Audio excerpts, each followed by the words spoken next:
Hi guys, welcome back to my YouTube channel. No guys, my mom's channel. आज आपण बनवणार आहोत एक व्हायरल डिश पनीर ठेचा. त्यासाठी लागणारे साहित्य मिरच्या, कोथिंबीर, शेंगदाणे, लसूण, पनीर. शेंगदाणे, मिरची आणि लसूण हे बारीक गॅसवरती भाजून घेऊयात.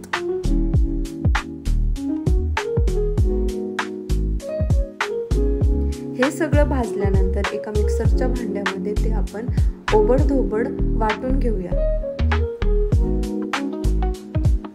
आता ह्या पेस्टने आपण पनीरला व्यवस्थित कोट करून घेऊया.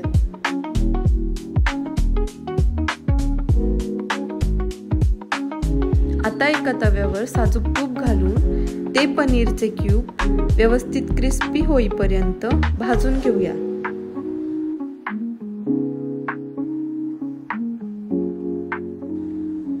हा पनीर ठेचा हेल्थ कॉन्शियस लोकांसाठी एकदमच अप्रतिम आहे.